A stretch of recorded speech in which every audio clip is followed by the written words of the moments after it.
Hey, good Monday morning. Scott Luton, Greg White with you here on Supply Chain Now. Good morning, Greg. How you doing?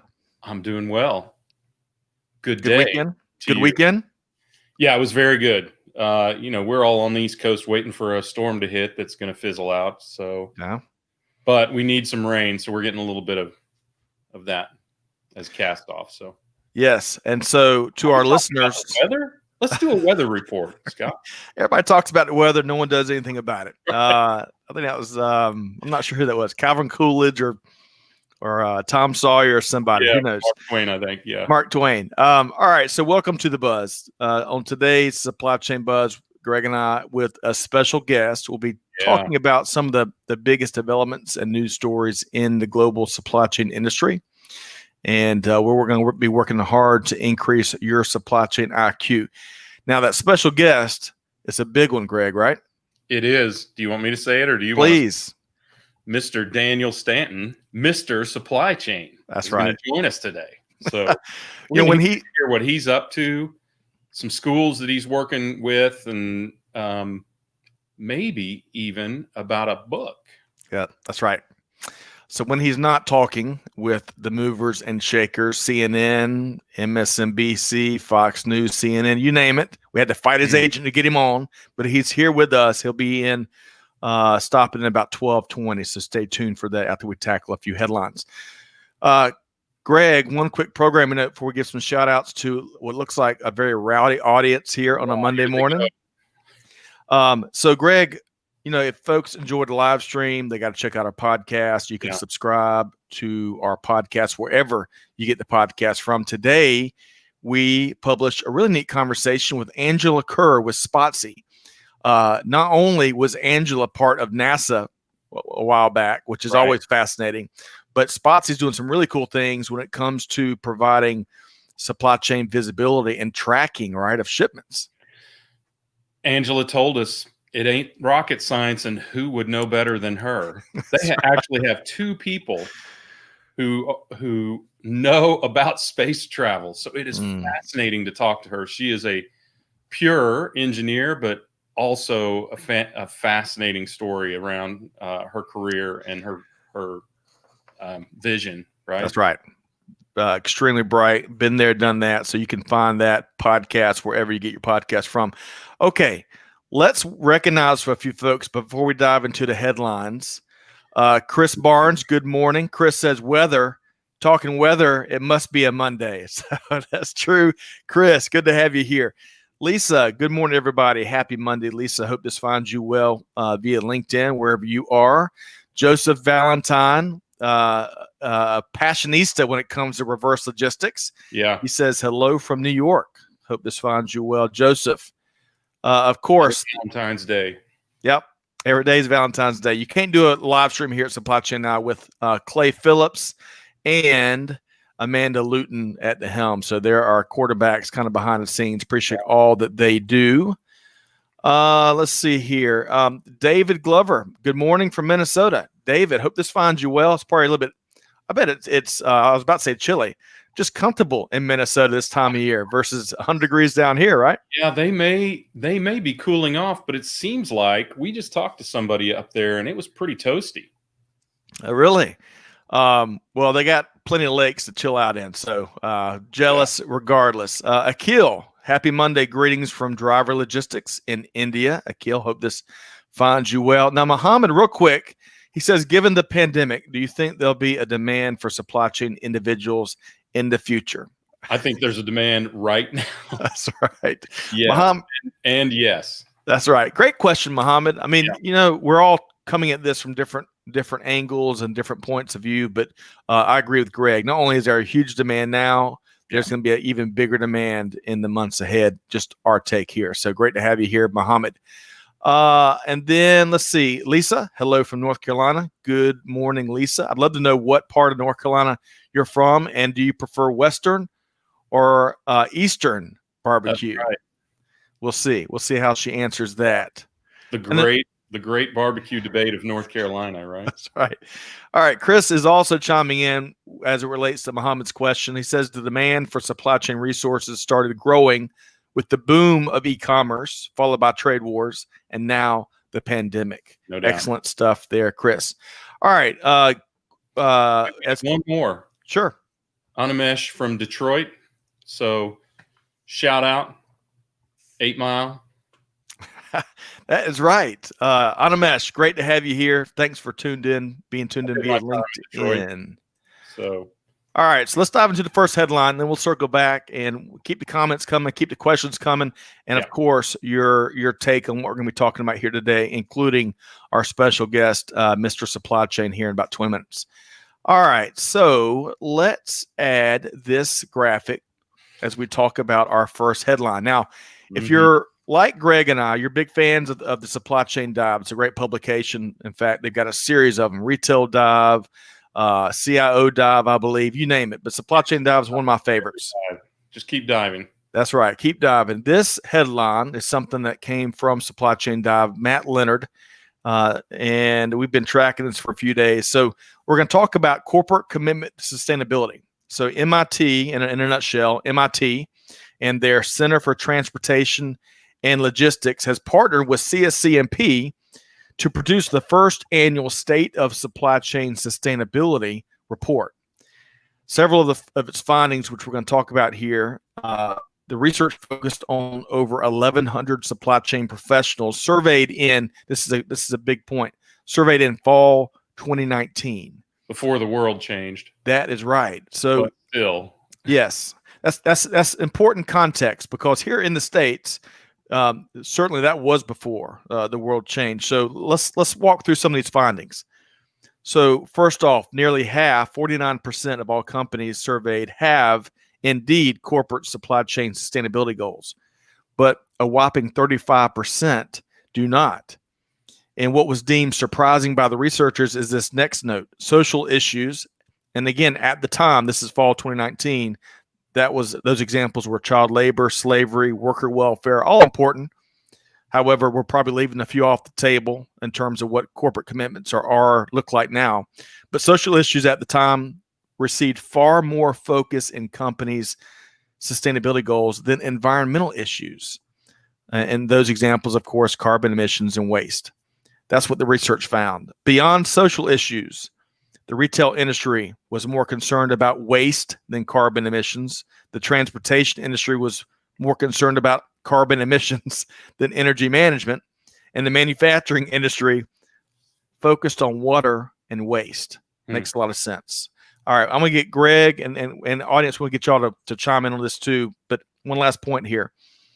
As we all know, of course, what we were just talking about with Muhammad and Chris, the role and influence of supply chain professionals continues to evolve. 80% of the respondents in this survey say that they influence corporate sustainability efforts in some way, shape, or form. Quote, in this quote from the research here, the report, quote, in light of this trend, it appears that the days of a separate sustainability department with a limited role are fading, end quote. Okay, Greg, I want to get you to respond, and then we'll see what our audience is thinking about with this research. So can I ask for a clarification on that last quote? Please. Do we mean that there won't be separate sustainability departments, or that the limited role will be fading? You know, did it seem like they were phasing out sustainability departments? What I took away from that quote in terms of context of the full article was that rather than it be a chief sustainability officer that was separate, perhaps in a functional area that was separate than the rest of the enterprise or organization, is that that was being blended across. Every functional area is going to have some sort of responsibility when it comes to sustainability. That's what I took away from it. Okay. So they're going to roll it into the day-to-day roles of various departments. Well, frankly, I think that's a mistake. I think that we've talked a lot about corporate social responsibility. We did that AIAG seminar on corporate social responsibility, and I felt like that was a great focus. And it did bear out exactly what what was mentioned here. The transportation industry concerned about carbon emissions and energy management. We talked with with a couple of energy companies in that session. Companies continue to respond to what's in the limelight. This is my observation. Okay. Rather than be intentional and active, right? And you can see that by the variation in focus from the various industries, retail versus manufacturing. Although both are focused on waste, and I think that's good. The retail industry, especially with e-commerce coming to the fore, they're going to have a bigger and bigger concern with carbon emissions. And I think things like intelligent routing and things like that will need to come to the fore in retail. But at the same time, I think we have to recognize they can only focus on so much. My feeling is that a CSR or an ethical business initiative is required. The forced labor, which is just a euphemism for slavery, is a major issue, not only in China, but in India. Worse in terms of numbers of people in India, though India seems to be making much more progress, and intentionally so, than China does. But I think you have to look at all of these things and understand the dynamics. It's not unlike looking at supply chain. You can't just optimize for cost and not optimize for risk. It's a multifaceted optimization or multifaceted solution. In this well case, put. we have to look at it that way. Well put. Good stuff there. All right, real quick, want to share Lisa. So Lisa, who said hello from North Carolina, she's working in Charlotte. As to the barbecue debate, she's a Hoosier transplanter, so maybe she hasn't picked a side yet. She does not feel qualified. Actually, that's really bold and impressive to do that. That is right. Our friend Don Edward Long says hello via LinkedIn. Don, hope this finds you well. We've been tracking you between your book and your appearances and your continued scaling up mountains across the Metro Atlanta area. I hope this finds you well. And let me point out, appreciate what you do to give back to the fellow veteran community. So good stuff there, Don. Let's see here. T Squared. T Squared, who always tunes in via YouTube. Yeah. And if you would, Greg, you said last week that we had this their name earlier. So T Squared 2001, shoot your name, and so we can refer to you properly. But he says, or she says, that the demand for supply chain professionals is not relenting anytime soon. Agreed there. Let's see here. We already weighed it. It's Stefan, of course. We can't do a live stream without Stefan in Dallas, right, Greg? That's correct. Good morning. And we haven't connected with Claudia here lately. Hey. So she she's from Argentina. That's not That's right? what she said right there. You speak Spanish. Very well done. Well, as folks were chiming in where they were catching, I was trying to make sure that she wasn't maybe traveling abroad during this very challenging time. So Claudia, hope this finds you well, and great to have you here. One final shout out. Jessica is tuned in via LinkedIn, and Jessica, we'd love to know where you are tuned in from. So great to have you. I saw that earlier. Yeah, Chile. Sayad, hey, good morning, good afternoon, your time maybe, good evening maybe, but great to have you here on Facebook. Could be good middle of the night, yeah. That's right. All right, so let's keep driving. We got to stay on schedule when we've got VIP guest. Waiting. That's right. Right. All right, second headline, everybody, is we're talking about rare earth metals and how outside of China they're even rarer, but not because of where how much they are kind of in the raw form. We'll talk to this in a minute. So interesting article by Jamie Smith over at the Financial Times, all about rare earth metals. And let's define these real quick, because I had this wrong not too long ago, and had some kind folks on Twitter point out what I had wrong, what I had right. So the term typically applies to 17 elements that are critical to electronics, advanced weaponry, aircraft, you name it. Right. Despite their name, the U.S. Geological Survey describes them as, quote, relatively abundant in the Earth's crust, end quote. But it's the processing that makes rare earth metals and like commercially viable products, which is chock full of not only complex technical rigmarole. How about that word? Well, But environmentally, it's huge. It comes at a huge cost, and that's one of the reasons why we don't have the same degree of infrastructure all about rare earth metals here in the States. And it's also why you don't have an abundance of it. It can't be found in every country. There's not a robust and diverse supply chain when it comes to rare earth metals. So guess who, Greg, is the world's #1 producer of rare earths? I would love to get comments, because I bet almost everyone can guess this. So I'm not going to say this makes me look intelligent. Has to be China. It is, and by quite a margin. China accounts for 80% of the global mined supply of rare earths, and an even higher share of the manufacturing of powerful rare earth magnets, which are in particular valuable for advanced aircraft production and the like. So recently, Chinese media speculated that in a retaliatory move for U.S. missile sales to Taiwan, that China was going to cut off rare earth supplies, amongst other things, to Lockheed. And when you think of the rare earth magnets and rare earth metals, and you think of a highly technological company like Lockheed, that'd be a big blow, because now they've got to figure out where else to go. So the article here reports that tentative steps are underway that would lead to collaborative efforts between the EU, Australia, and the US to build a new rare earths supply chain.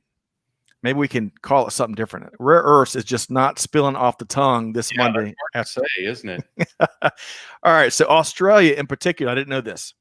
In particular, Australia is going to be critical to the effort.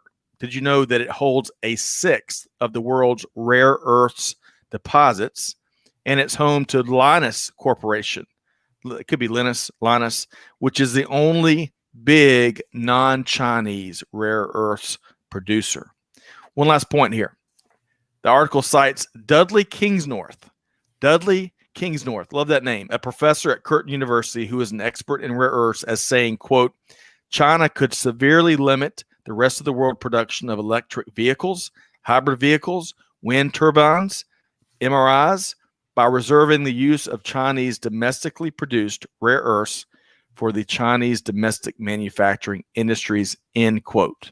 Okay, Greg, your response first, and then we'll go to the audience here. Yeah, I think we need to distinguish a couple things. One is the presence of rare earths materials versus the production capacity. There is no doubt that China has 80 to 90% of that production capacity, and 36% of all rare earth deposits, right?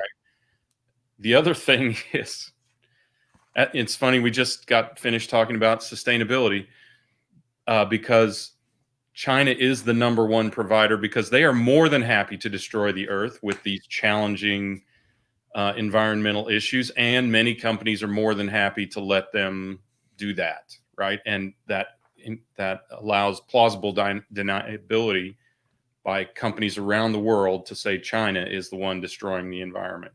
Yep. I think it's also important to recognize that rare earth materials are plentiful throughout the world. In fact, if you put the rare earth deposits of Brazil and Vietnam, strangely, a tiny country, together, that equals the rare earth deposits of China.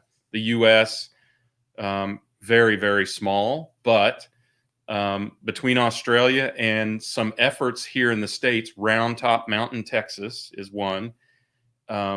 They believe that, I think the company is US Rare Earth. Mm-hmm. They believe that they can fulfill 17% of U.S. domestic demand from this one mountain, 1,250 foot mountain in western Texas. So there are deposits in Wyoming, and there's actually a shuttered facility in California that may help as well. But still, the volume really comes from China, even of those deposits, and Brazil and Vietnam. And then Russia has plentiful deposits as well, but the U.S. is relatively small. I don't know what it is. Very, very small amount. I love that. I love Monday afternoon quantification. Or whatever. Yeah. I don't know what it is. Well, Fascinating. We were just talking, and we're going to talk more here towards the end of the show about pharmaceutical industry and how, a lot of folks are aggravated about, how much we depend overseas for many of the pharmaceuticals that we use day in, day out. Mm-hmm. And there's an interesting development there we'll talk about, but we'll see, obviously some big differences between big pharma and pharmaceuticals and rare earths, but we will see what this development between Australia, the EU, and the US, and what that leads to, and how successful, and when it comes to diversification, what that will bring. So let's do this.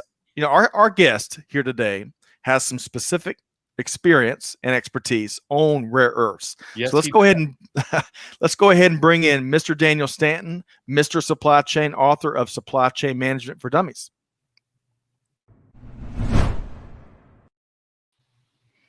Good morning, Daniel. Or good afternoon, Daniel. How you doing? It's something like that. I'm doing great. Good to see you guys, and thanks for having me. Yeah, great to have you here. It's been a delight. We've had a chance to reconnect with you a couple of times over the last few days, and really excited about you being here and sharing your wealth of expertise. But before we get, find out where you've been spending your time or some of the things between your ears, weigh in on this rare earth metals development. Yeah, so rare earths, you guys covered a lot of it. I've been listening in and following on LinkedIn. Also, sort of the technical term is lanthanide group metals, just because of where they sit on the periodic table. Like you said, it's not that they're that rare. It's that it's just the processes that we use to extract them and get them to the place that they're in usable form. Do a lot of environmental damage. And so if you go back not that many years, the U.S. was the leading producer by far. And but then we started coming out with things like environmental cleanup regulations and basically allowed China in particular to just take that over. I'll tell you the thing that intrigues me about it, though. Like I totally get it as a strategic issue, because rare earths really are important for the electronics industry, and electronics are important for a lot of things in defense, as well as just problem solving and technological advancement, and likely even things for like quantum computers as we're moving forward with those technologies. But it reminds me of the story of titanium, which I don't know if you guys know that story from the Cold War period. But titanium is another one of these elements. It's actually pretty common, really, really useful as a metal, and very difficult to refine and process, because as soon as it gets exposed to a little bit of oxygen, boom, you mess up the process. So the Russians got really, really good at refining titanium. And the U.S. designed an entire airplane, the SR-71 Blackbird, that was made out of titanium. And somehow or other, the story that we now know is that the U.S. Central Intelligence Agency set up a bunch of front companies that bought the titanium from Russia and then delivered that to the defense industrial complex to manufacture these airplanes. So because that aircraft was specifically built to spy on. That's right. Union. So I don't like to be a conspiracy theorist, but I'm enough of a student of history to know that geopolitical forces do come into play with supply chains. And, I certainly think having robust, reliable supplies of rare earth metals is good for the global economy. But I think, what I would really love to see is investments not just in developing new sources of supply, like you talked about in Round Top Mountain. I think there's even an old lanthanide mine in Nevada. But I'd also like to see investments in new processes for refining it, so that maybe we can figure out how to mitigate those environmental issues. You would think there's got to be a way, but I am so glad you brought up the lanthanide, because as I was writing down all 17 of these elements, I'm like, you know what? I'm gonna trip over every third or fourth one. So I'm gonna let Daniel say the smart stuff. with friends like these, right? Hey, real quick, our friend Supply Chain Queen and Sherry Heinisch tuned in, she said she tuned in specifically because she knew you're talking rare earth. So hello, Sherry, and hopefully you and your family are doing well. Awesome. Okay, so Daniel, you've got no shortage of things and projects and initiatives that you are either leading or a part of. What are you tracking here lately that you can share with Supply Chain audience? I came with a list, brother. So, top of my list right now, and I think for a lot of other people too, is back to school stuff. This is going to be like the weirdest semester in every way for all of us. So, my wife and I, Scott, I know you and Amanda are in the same spot, little kids at home. So whatever we're doing, we got to do that, plus figure out how to be homeschool teachers. Right. Universities are on their way back in trying to figure out how to manage this. I got to share, just a terrific note from Brian Fugate over at the University of Arkansas this morning. He's got a kind of a welcome back to school video. And so I'll go ahead and I'll post a link to Brian's video when we're done here, because it's cute. It was a lot of fun. But it's a good opportunity to bring up the fact that Gartner just got a huge award. I think you guys have talked about that. I'm sorry, University of Arkansas got a huge award from Gartner. #1 ranked undergraduate program in the country for sure. I don't know if they do a world ranking or just a national ranking. I think Gartner's is national, but very well deserved. Right? That team at the University of Arkansas, they're sharp. They're great researchers and academics, but they've got fabulous connections to industry and do a terrific job of staying engaged and giving back. So kudos to them and the great stuff that they're doing the whole way around. Keep it up. Also, soon to be home of the Supply Chain Hall of Fame. Really? Yeah, they're building that down there at the University of Arkansas campus.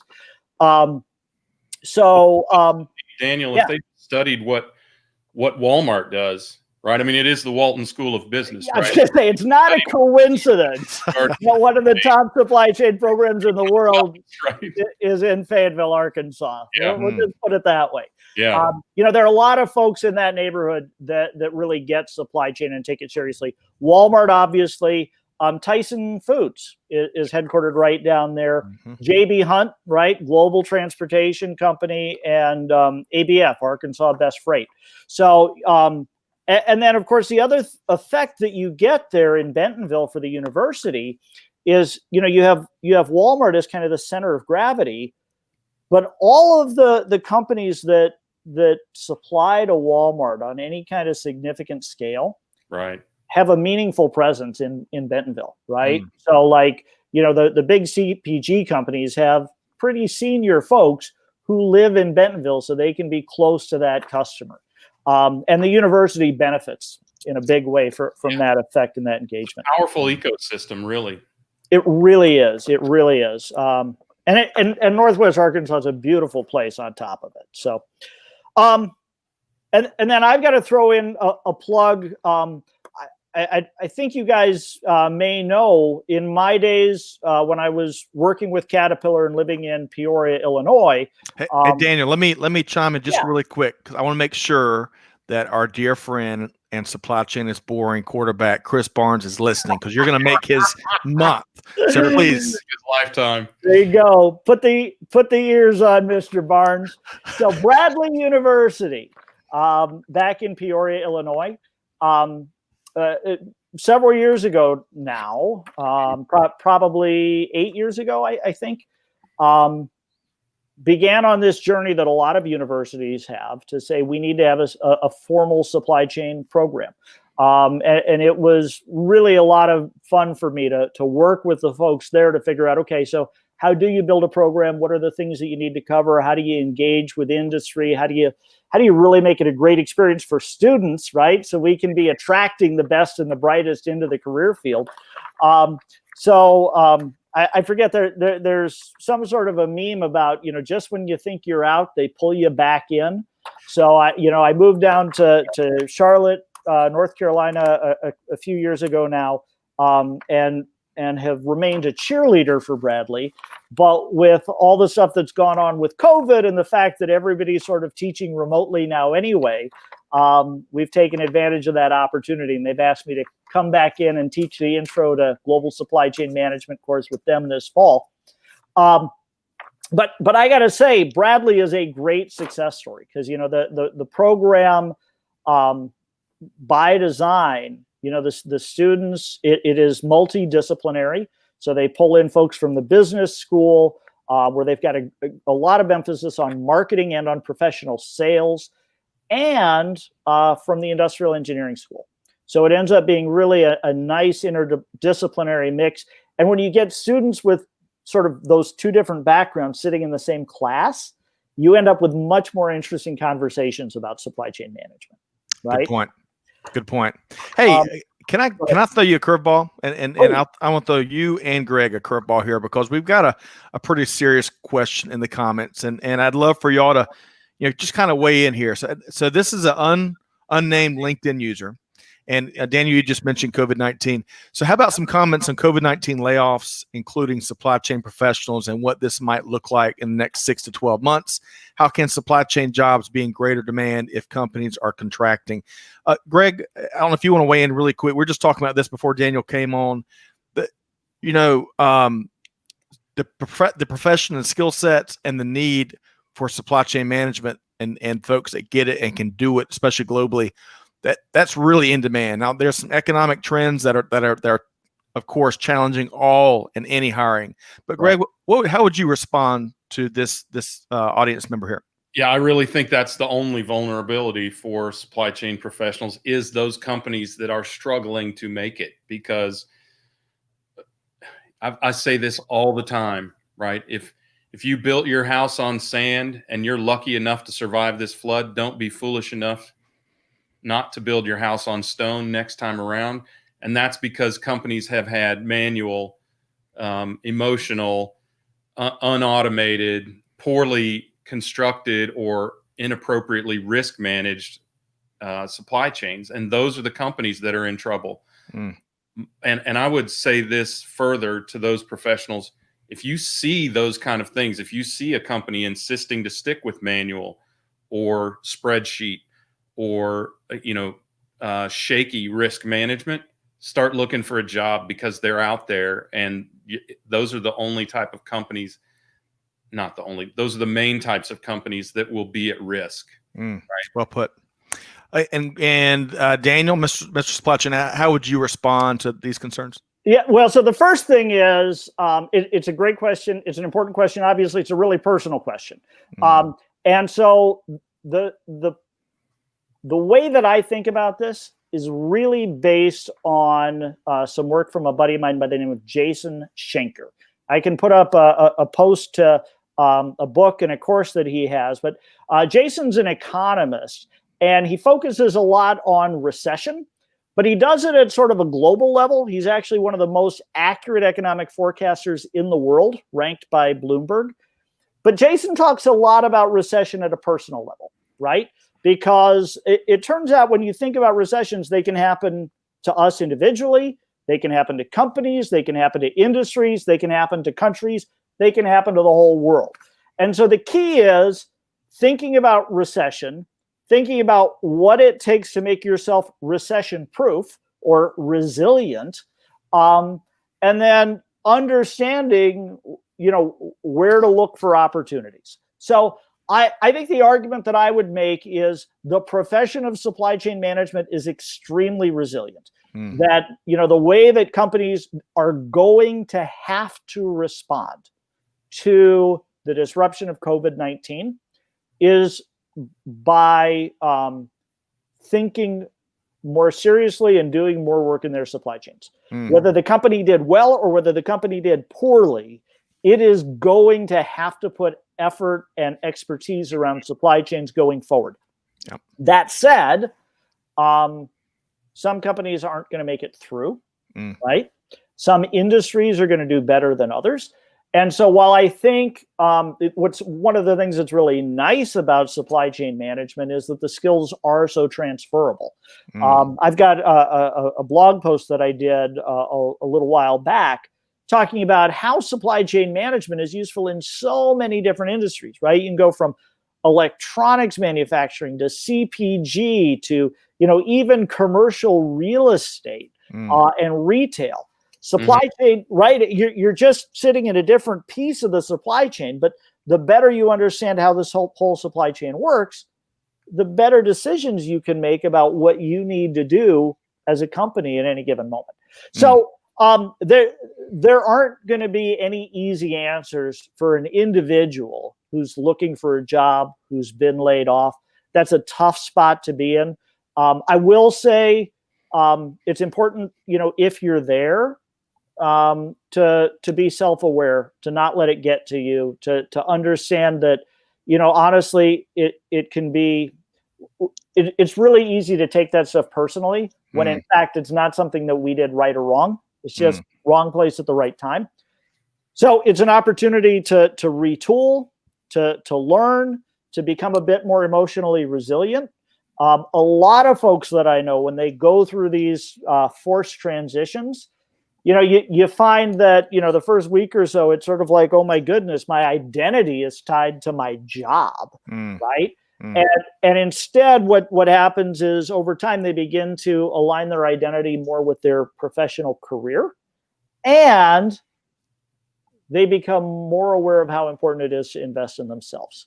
Yep. So eating better, staying healthy, and it often is the transition point to an up curve in their careers. So the LinkedIn user appreciates the commentary, and I'd love to dive in.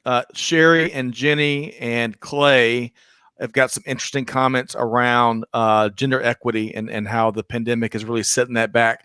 For the sake of time, let's circle back to that, because Daniel, I know you've got a couple of developments to share, but thank you both, Greg and Daniel, for weighing in to clearly something that is sensitive for everyone. All right. Should I keep going on my list? Please. Yes, please. So we were talking about Jason Schenker. So he's got a course about becoming recession proof up on LinkedIn Learning. So I can post the link to that.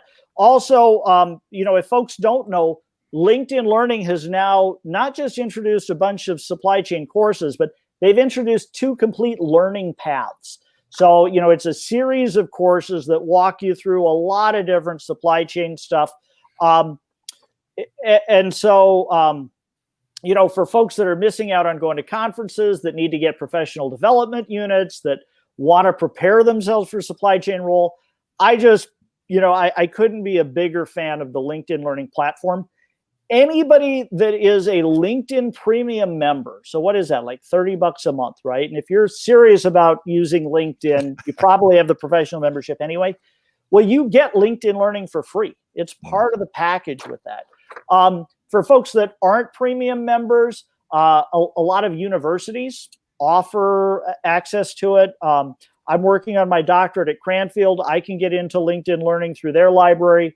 The other places that I tend to, do stuff, I used to have the list, but like I know MIT and Harvard both provide, but it's not just Ivy League schools. It's most of the schools that I engage with, all of the students, all the faculty can get into LinkedIn Learning for free. They just don't know that it's there. The other one that's a big deal is folks that are on active duty or veterans. Scott, that's a passion that you and I share. Yep. There's a program you just sign up and you get a free year of access to Love LinkedIn that. Learning, and for spouses. So anytime that you get PCS, a permanent change of station orders, this is a big challenge for military families. Is how do the spouses have careers when you keep picking up and moving every couple of years because of the military? Well, LinkedIn has gotten on board with that, and they're providing spouses with free access to LinkedIn and LinkedIn Learning to help them with those transitions every time there's a PCS. Another one I wanted to throw in, I think you guys probably saw this on LinkedIn. My new book from last week, Digital Supply Networks. Great read about, not just all the buzzwords like IoT and blockchain and AI. That's all in there. They're good explanations. But what these guys have done an amazing job of is really tying that back into what does it mean for supply chains, right? How does that integrate with supply chain processes? And lots of examples, lots of case studies in there. So I highly recommend that book and driving some great conversations on LinkedIn around it. The next one just announced that I'm going to be speaking at the ISCEA conference, SC Tech 2020, September 21 to the 24th. So that announcement came out last week. I'll be sharing more information about that pretty soon. And I'm working on the update for supply chain management for dummies. I know I owe you guys. I've got a stack of autographed copies that I'm going to ship down to Atlanta so that you can use them as giveaways for your audience. But I got to get them in the mail so that they're useful. It's always the logistics that messes up the great plans, right? That's right. Hey, we can't have any supply chain disruption with supply chain management for dummies. Right? We got to get it. Right? We got to get it here in the supply chain city. If anybody's going to get it right, it's got to be us, or else we're all in big trouble. Kind of the last thing that I just wanted to make sure we're talking about, and we've kind of hit on it a little bit, but when you guys asked me, what's hot in supply chain, what should we be talking about? Anybody that isn't talking about supply chain risk right now, I think is just tone deaf, right? Yeah. And I think the rare earth metals, the lanthanides, that's a supply chain risk conversation. I think COVID-19, that's a supply chain risk conversation. I actually think a lot of the industry 4.0 stuff is a supply chain risk conversation, because if you are not on board and adopting that, guess what? You are vulnerable, Greg. Exactly what you were saying. One of the things I was thinking about when I was listening to you guys talk earlier, there's another new book that just came out, which is a collection of case studies that covers all of these things. There are case studies in there about risk. There are case studies about sustainability. So I don't know if you can see that. Supply Chains in Action was edited by Richard Wilding over at Cranfield University in the UK. But case studies in here, I did one about counterfeiting, which in fact actually kind of touches on the huge problem. Yeah. My buddy Steve O'Sullivan has a case study in there about supply chain disruption. So, what I'll say is it's a little bit pricey. It's kind of an academic book. But what I love about it is I think case studies are really an interesting way to learn about complicated topics. And I love the breadth of the topics that are in here for supply chain folks. So there's a lot of different stuff that you can pull in. All right, so we've got a special comment just for you. This comes from Stephen Daniel. He says he's got to have one of your signed books. That your book, Supply Chain Management for Dummies, is the reason he's in supply chain. How about that, Daniel? He comes from finance trade originally, so that's awesome. Stephen, thank you so much. Or I'm sorry. Right, we may need to wait a couple of years to figure out which one it should be, but for better or worse, we're in this together, man. Awesome. Thanks so much, Stefan. And Sneha is always part of our, especially our Buzz live streams. Hope this finds you well. She really appreciates the resources that you and Clay's done a good job of throwing some links in there, have brought to the table. So really appreciate that, and hope this finds you and your family well, Sneha.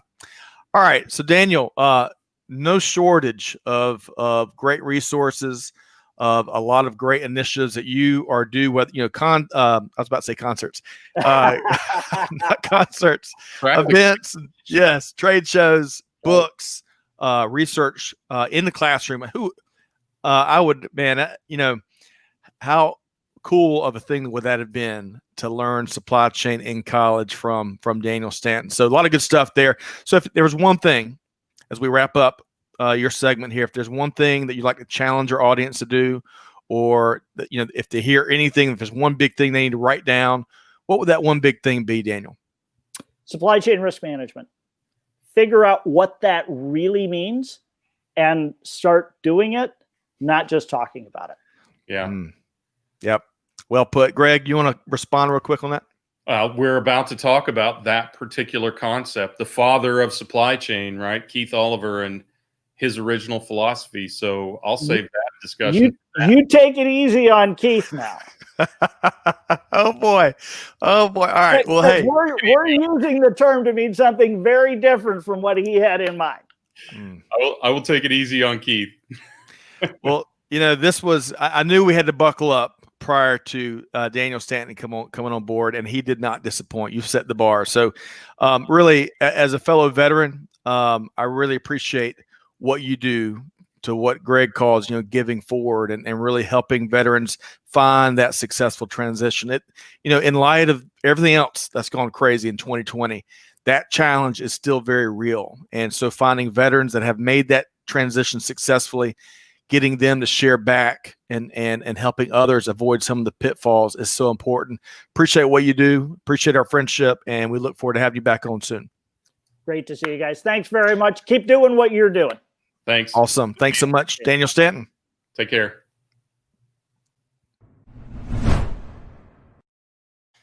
Wow. I've got my 17 pages of notes, and we still have a couple. I love it, though. I mean, what you see is what you get with Daniel. Very genuine. I mean, there's a reason why he's asked to weigh in, not just coast to coast, but globally these days on what's going on within supply chain. So always a pleasure to have him on. Before we move into this next news story, Greg, anything else? I mean, there's so much shared there and from the audience. Anything that you'd like to point out? Yeah, I'd like to acknowledge a couple things. One is that one of the statements early on was that a lot of job loss in India, and a lot of that has to do with the fact that India has been aggressively locked down. I have a number of friends who own or work at companies in India. And the natural effect of that is what we're seeing. And the other is that Sherry also said that women are more significantly impacted by this than others. And I think, there are a lot of kind of fallouts of this seismic societal disruption, again, that we're going to talk about, this self-imposed calamity of commerce, whatever you want to call it, that we have to think about. That's one of them, sustainability, and whether sustainability efforts will be sustained, right? And the progress that we've made on race and gender and diversity generally in the industry, we have to keep our eye on the ball on those things, not just get singularly focused. I'm hopeful that the awakening, as Daniel was talking about, to risk management, which had largely been ignored, will create an awakening to keep our eye on the multiple aspects of supply chain and industry and business that keep us going. Well put. All right, two quick follow-up points there. Daniel talked about supply chain risk. That was his one big thing. That's really important to hear him boil everything down to that one big point. Sherry talks about how 50 to 85% of ESG risks happen in supply chain. So, as a supply chain man, what's that? Probably closer to the 85% number. Yeah. So if you're in supply chain, that along with what Daniel shared, we got to double down and get really serious and meaningful and deliberate about managing, mitigating risk. Also, Jenny Froome, COO of SAPIX, one of our favorite organizations out there. SAPIX does a lot furthering the body of supply chain management best practices and community and networking across Africa, but in particular in South Africa. They've got a great event coming up. Jenny, I don't know if you can hit the link in the comments, but would love to give folks the opportunity to learn more about what you are doing there and that event coming up, I think, in about 2.5 weeks from now. So great to have you here on the program. Okay, so man, I should have went ahead and had that 5th cup of coffee before we got started here today. I need it, right? I don't know, man. I feel like I've had 10 cups of coffee. I feel like listening to Daniel is a cup of coffee. All right. So let's talk about how, according to one article, father knows best. and it's referencing the father of supply chain. So this would be interesting. Greg, tell us a whole lot more here. Yeah. So Keith Oliver, the father of modern supply chains, is watching the most prominent or common, what do I want to say, most impactful test of his invention with a sense of pride and reservation and concern, and around the drastic efforts to realign them. And he's concerned that that will hurt consumers, not the least of which I love this aspect of his message is he's completely against what he calls nationalizing supply chains, meaning having government and particularly politicians intervene in supply chain affairs. I think that's a significant point, and I completely agree with that. At the same time, one of the things we have to acknowledge here is risk. So that's you have to mitigate the involvement of politicians with the goal of mitigating risk, either for the nation or for supply chains, right? So we'll get to that in a second. But anyway, so everyone knows in 1978, Keith coined the phrase chain of supply while at Booz Allen Hamilton, a big consulting firm at the time, maybe still now, I don't know, consulting with Phillips. A quote from Keith that I think is important to listen to. This strikes me, nationalization or pulling supply chains, reshoring, nearshoring, all of these efforts to reconstruct supply chains. This strikes me as a short-term victory for the political at the expense of the overall economic, intellectual, and global social progress, says Oliver. It'll make it easier because the supply chain won't be as long. There's no doubt about that. The costs will go up without any doubt whatsoever. So prices will go up and will hammer the consumer. That's a pretty bold, end quote, sorry. That's a pretty bold statement.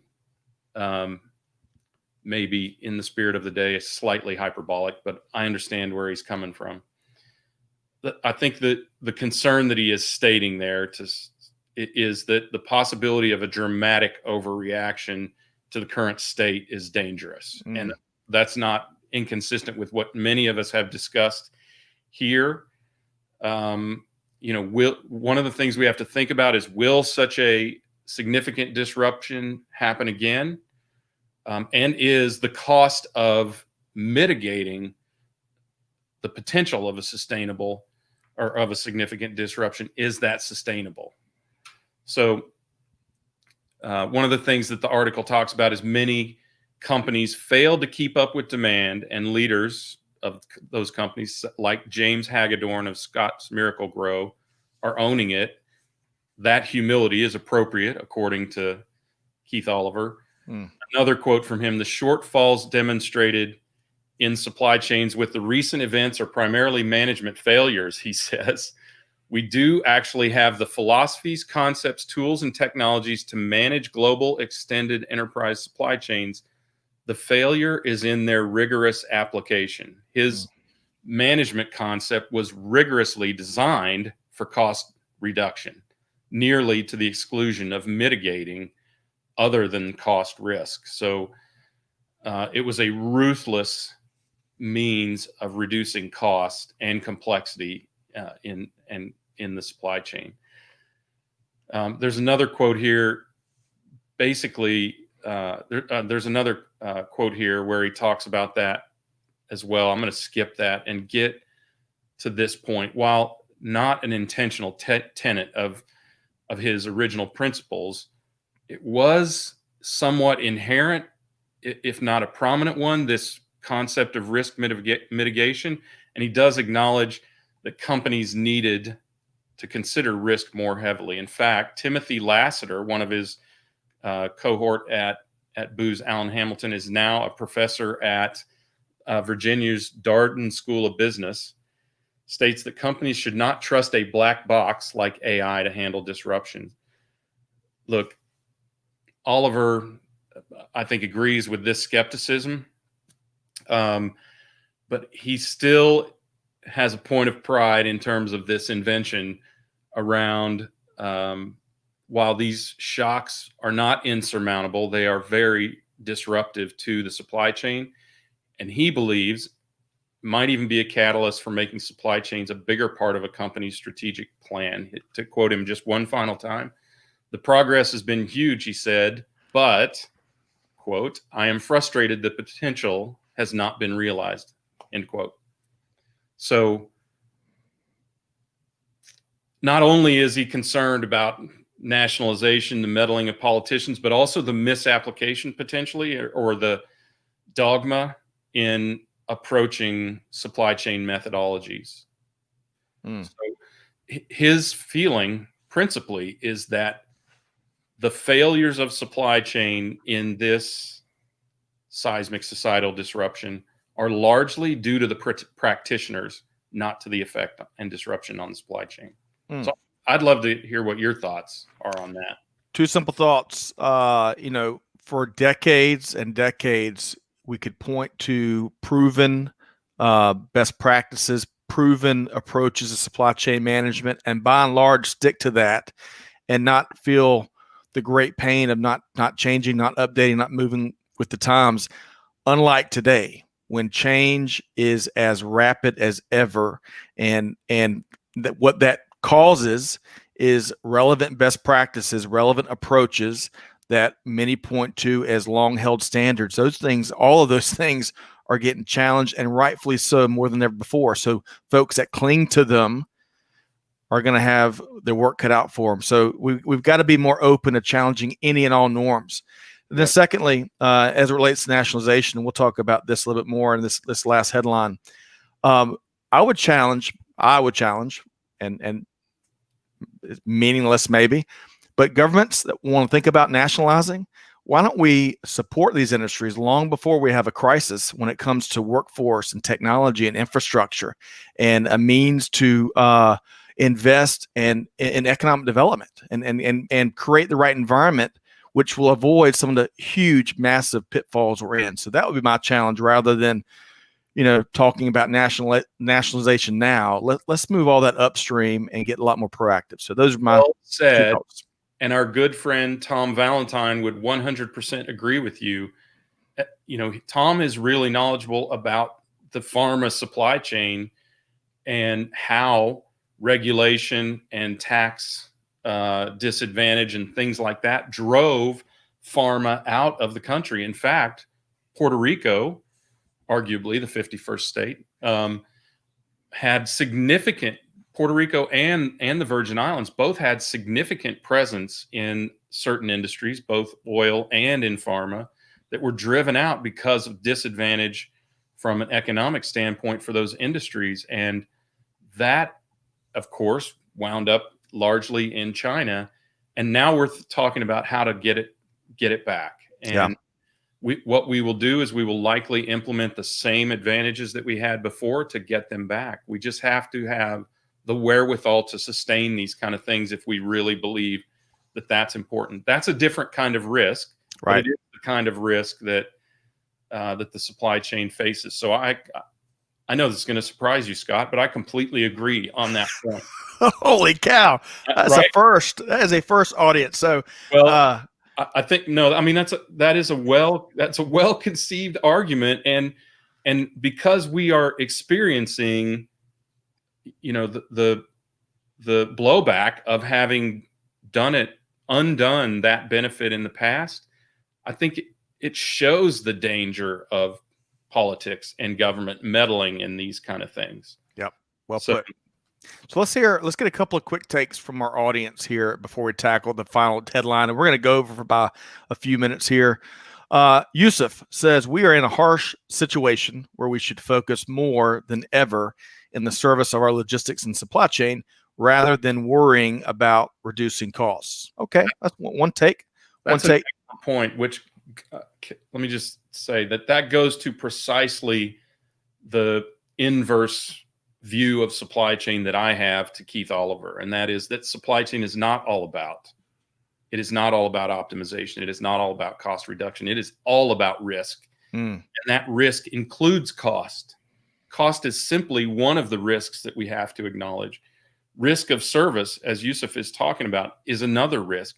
Risk in terms of, I would say, brand equity now is one of those things you have to acknowledge. And customer affinity is one of those things you have to acknowledge. And there are so many other things that you have to acknowledge in terms of risk.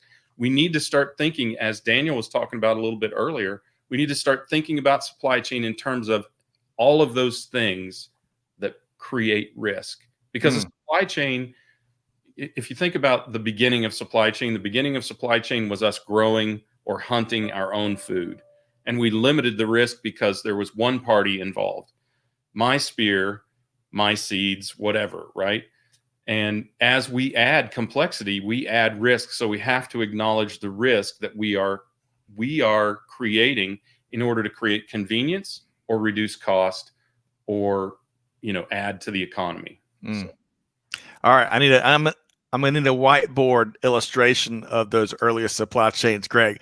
All right. Jeff Miller says, let the black boxes run the routine processes that can be made repeatable through some level of AI. Free the humans to solve the thorny problems that we will never give to the black boxes. I agree with that, Jeff, but the challenge to all of us humans is that we've got to be willing to do just that. That's the harder work, I would argue. Well, so good stuff. Willing and unemotional, and that's where, when we impart that knowledge to AI, we then hand it off. Yep. Right. Because the issue with human beings is we are emotional and forgetful. We don't handle the same crisis or similar inputs, the same way. So I agree with that, though. Yep. Once we feel like it's handled by mechanization, then let it do it. One last comment here from Claudia, and I may be taking this out of context, but I liked it anyway. She was suggesting to Stefan that they leverage multicultural and multilingual assets along with supply chain knowledge. I think she may have been talking with a conversation they were having kind of in the comments, but I think that's such an important thing.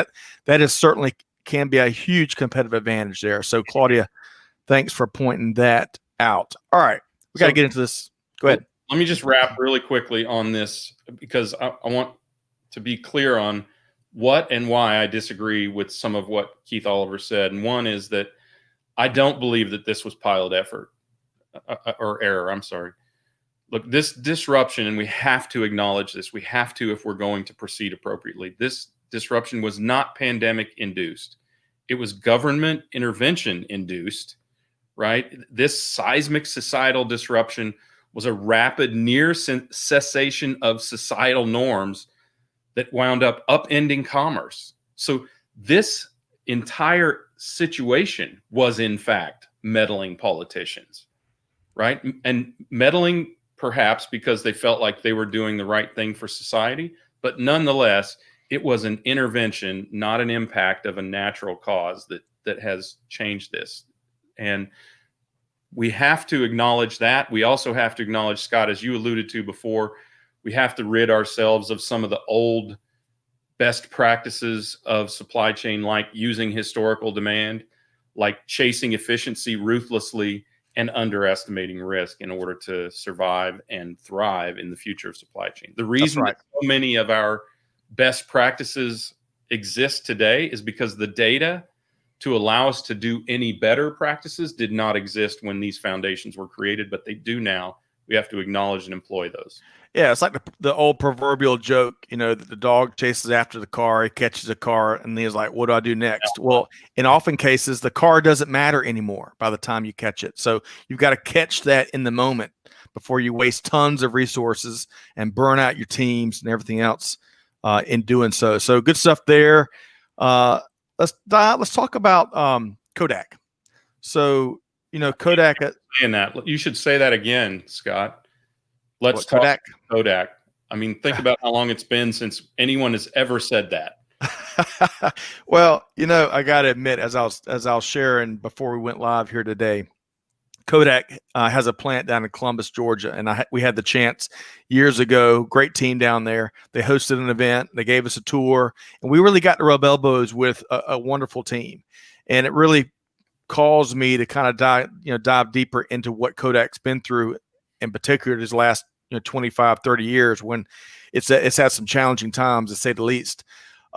But this development in particular is a really interesting one because as we're talking about nationalization, as we're talking about supply chains where recent experiences are leading governments to say never again and we're not going through that again and all that stuff, this is an interesting development. So let me share this, and then Greg, let's get everybody to weigh in on it. Yep. So, we were talking rare earths earlier and how countries were looking to diversify their sourcing. Well, this is really a same story, different supply chain in our fourth and final headline. Yeah. So a few weeks back, if you recall, Greg, we were talking pharmaceuticals and again, Chinese dominance in the pharmaceutical supply chain. For that matter, the illegal, if you remember the illegal pharmaceutical supply chain, they dominated that too. Long ago, right? That's right. Just like with rare earths, there's a newfound interest in becoming less reliant on pharma sourcing in China. And efforts are already afoot that aim to reshore a portion of the pharmaceutical manufacturing. Industry Week, which is where this report comes from, says that Eastman Kodak and Company is creating a new division to manufacture generic pills and tablets.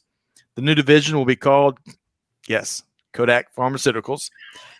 And it's getting, holy cow, a $765 million loan from the U.S. government. Right.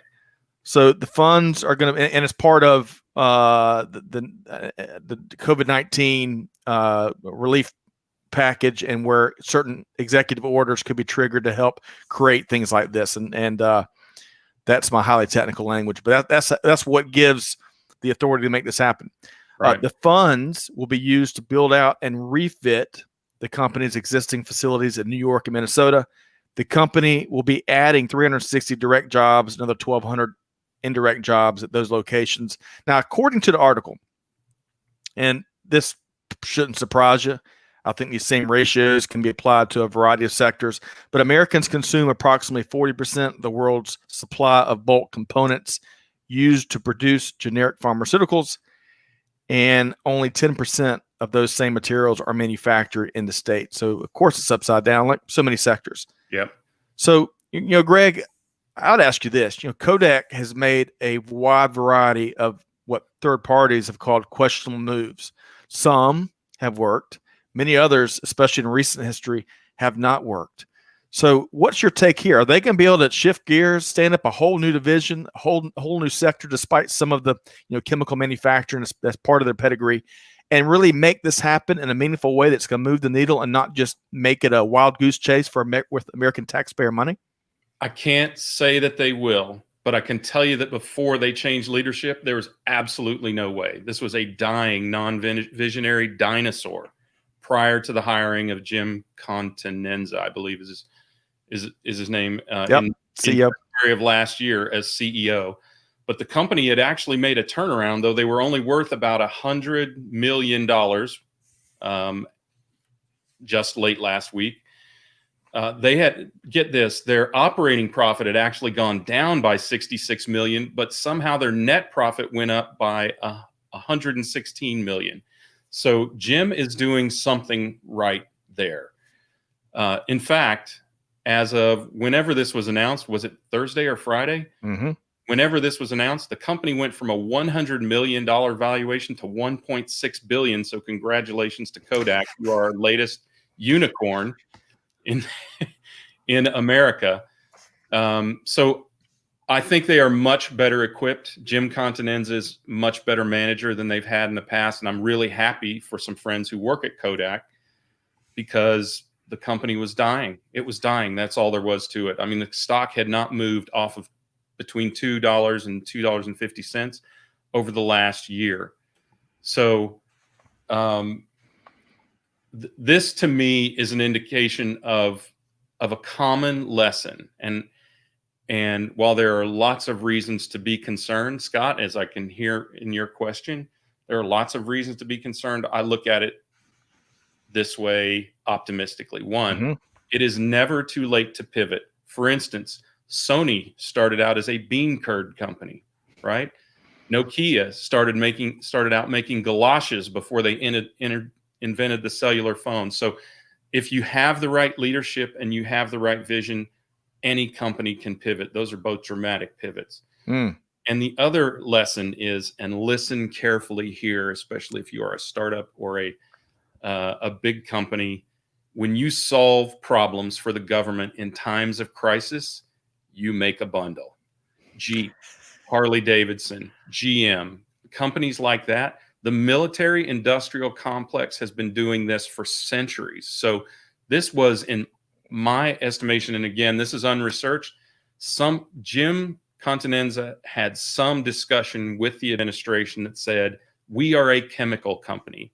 We can make the chemicals that we need to reshore these pharmaceuticals. And the administration is willing to make a bet on that. And they basically got what may be the largest SBA loan in the history of Earth.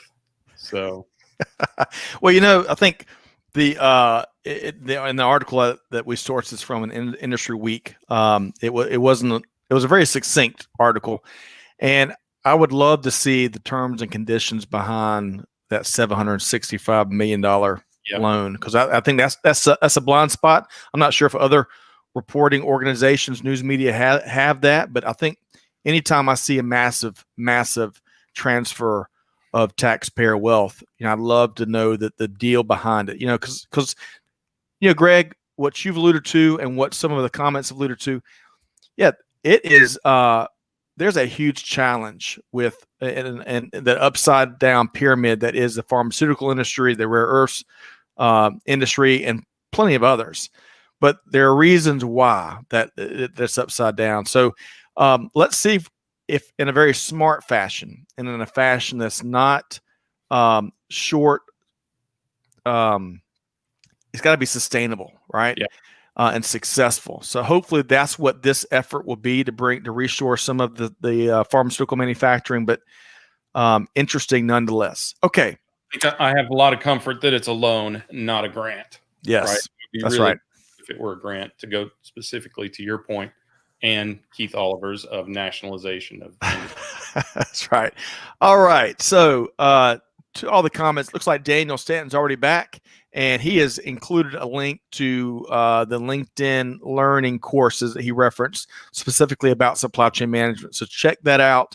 I saw other links earlier from Clay and from Jenny Froome, that SAPIX event. Y'all check out those resources. Love to be able to bring those to our listeners. Let's also talk, speaking of resources, let's talk about two of our new series, and Tequila Sunrise in particular, Greg. I'll defer to the experts, but there's still a lot of M&A activity going on despite the pandemic environment. So tell us more about Tequila Sunrise and what's your latest angle here. Yeah, and that's what we talk about. We talk about founders and small companies and small and big deals in supply chain tech, right? There's a lot of discussions around tech, not a lot of discussions around supply chain tech. So my goal with this show is to keep people up to date with what's going on in industry. Businesses are getting funded. Funding is down to about 2018 levels, so not dramatically down, but well, I shouldn't say that. In some cases, it is dramatically down, 30% or more. But that's still at 2018 levels. 2019 was a boom year for fundings. But we're also talking about, what do some of these crazy terms mean? What is a Series A? What is a seed round, right? What do venture capitalists do? I think we'd all like to know the answer to that. But it's a chance to educate yourself on how funding gets done, how founding gets done, and who's doing it. And it has launched to rave reviews in 6 episodes since we kicked off the series. We've had a ton of inbound interest, and I've really, frankly, as an entrepreneur, I've learned a ton through the course of you sharing your knowledge and your pulse. You got your finger on the pulse of the market, Greg, and it's good stuff. So you can find Tequila Sunrise. Currently, it's in our main channel, right? So if you subscribe to Supply Chain Now, you'll get that. However, it's also in its independent channel. So you can search Tequila Sunrise and subscribe to that specifically. And Greg, we'll probably shift that over in the next few weeks, and it'll make ongoing recurring guest star appearances in the main pipeline. But what's the time frame look like for that? Yeah, probably in the next few weeks. Just to give you a little bit of a preview, I've got a couple of entrepreneurs and one of the major investors in supply chain tech, Ben Gordon, coming on the show soon. So you're going to get to hear from the real experts. That's right. Ben is always a interesting and captivating interview. So good stuff there. And then second new series this week in business history. This is, I should have named this one In Case You Thought You Knew X. Listen to the full story, because it really, just like with Kodak and some of these other stories that we talk about here on the Buzz, I love getting the rest of the story that isn't oftentimes in history books or what we learned in school or your MBA or whatever. And this week, we published today the story of Elijah Graves Otis, who changed architecture and city skylines around the world when he came out with the first safety elevator. Now, Greg, he didn't invent the elevator, which is the common. I think if you'd ask anybody, that would be the common response. He invented the first safe one for people. And get this, when he rolled it out, right? A lot of his entrepreneurial efforts was based around the New York City area. He founded the company, Otis Elevator Company, in Yonkers, New York. But he needed a way to convey back in the late 19th century that, hey, I've got a safe elevator. It's not just an elevator. It's a safe one. So at the World's Fair in New York City, he had his team lift him up on an elevator, and he had an axe. He had a guy or a gal with an axe at the bottom, chop the main rope, and everyone expected him to fall to his death. Yep. But his system worked. And he was quoted as saying, "All safe, gentlemen, all safe." And there's a lot more to this story. What I really admire about folks like Otis and many other folks that are in these comments here and folks we have come on, it is this passion and pursuit of always the next thing better. We got to make it better. Yeah, this works for now, but how can we make it better? Just doing a little research, it was so a big part of his DNA.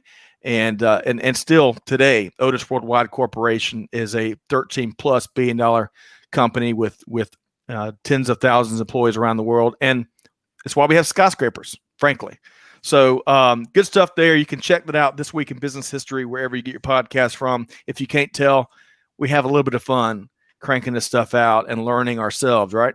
Well, by the way, you can still ride in one of his original inventions, the last 19 stories of the Empire State Building. If you want to go to the very top of the Empire State Building, it's still an old-fashioned, manually operated elevator. So, and even though it's called a safety elevator, it's a little bit scary compared to the regular elevator that takes you to the 86th floor. Well, hopefully y'all enjoy those new series. It's a different spin on our core content. It's really, clearly different niches there, different interests. So y'all check that out. Give us feedback. Let us know what you think. Okay, finally, y'all got to check out our August 19th webinar coming up with Rod Sherkin, Kelly Barner. There's going to be a ton of thought leadership that weighs in on the post-COVID-19 supply chain whenever we get there. But you're going to hear unique, been there, done that perspective, especially on procurement from Rod and Kelly. And you're not going to want to miss that. And it's free to attend. So good stuff there. And Greg, where can folks go if they can't find something we mentioned today? I would say they should go to supplychainnowradio.com or anywhere you get your podcasts if you're looking for one of the shows, or YouTube. That's right. We've got a massive library now on YouTube. So if you want to, find some video, a montage or footage or debate or discussion on anything in supply chain, you got to check out our YouTube channel. A lot of stuff there. Quick note on this week in business history. Last week, Scott talked about the cannabis industry, so he can tell you how to get high and stay there. That's right. Cannabis and elevators. I love it. Really appreciate it. Greg, I know we're 20 minutes over here, but we've had a ton of great discussion. We had a home run guest. Yep. There's no shortage of events, news, and developments in the industry that is going to lead us into the post-pandemic times, and that is global supply chain. And really appreciate not only doing it with you and Clay and Amanda, but also all the folks that tune in with us on Mondays. No doubt. Really appreciate it. All right. So on that note, the challenge is the challenge, and it's for everybody, especially us. Do good, give forward, and be the change that's needed. And on that note, Greg, we'll see you next time on Supply Chain Now. Thanks, everybody.